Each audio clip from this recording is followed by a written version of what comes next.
আসসালামু আলাইকুম রহমতুল্লাহ। প্রিয় ষষ্ঠ শ্রেণীর শিক্ষার্থী বন্ধুরা, গত ভিডিও ক্লাসে আমরা মূলত আলোচনা করে শেষ করেছিলাম তোমাদের গণিত পাঠ্য বইয়ের অধ্যায় 3-এর 3.2-এর এক পর্যন্ত। সো আজকের ভিডিওতে আমরা 3.3 যেটা রয়েছে এটা আমরা পড়বো এবং এখানে কাজগুলো আমরা সমাধান করব।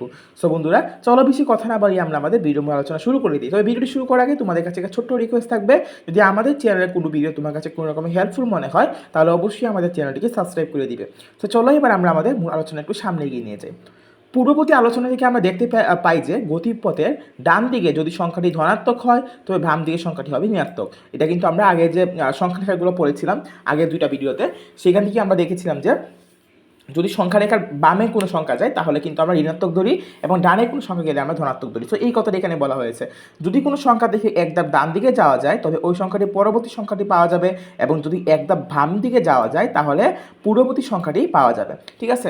সো এখানে এটা আশা করি তোমরা বুঝতে পেরেছো। এরপর যে কাজটা রয়েছে কাজটা আমরা একটু দেখবো। সেই জন্য আমরা বরাবরের মধ্যে চলে যাচ্ছি হচ্ছে আমাদের পাঞ্জিরি গাইডে, সেখান থেকে আমরা সমাধান করবো। সো কী বলা হয়েছে এখানে দেখো, নিচের সংখ্যাগুলোর পরবর্তী সংখ্যা লিখো। যে এই যে 5-6টা সংখ্যা রয়েছে এদের পরবর্তী সংখ্যাগুলো আমাদেরকে লিখতে হবে। সো বইয়ের এখানে বেসিকটা তোমরা যদি একটু খেয়াল করো, যদি কোনো সংখ্যা দেখে এক ধাপ ডান দিকে যাওয়া যায় তবে ওই সংখ্যার পরবর্তী সংখ্যা পাওয়া যাবে, আর এক ধাপ বাম দিকে যাওয়া যায় তবে তার পূর্ববর্তী সংখ্যাটি আমরা পাবো। ঠিক আছে? সো এইটার জন্য যদি বুঝো তাহলে এখান থেকে তোমরা উত্তরটা সহজেই সমাধান করতে পারবে। সো কী বলা হয়েছে খেয়াল করো, যে প্রদত্ত সংখ্যা হচ্ছে 10, 8, -5, -5, -3, 0, 3। সো এখান থেকে আমরা 10-এর পরবর্তী সংখ্যা কোনটা, 10-এর পরবর্তী সংখ্যাটা হবে হচ্ছে 11, তাই না? সো এরপর তোমরা যদি খেয়াল করো কী বলা হয়েছে, এই 10-এর পরবর্তী সংখ্যা হচ্ছে 11, তাই না?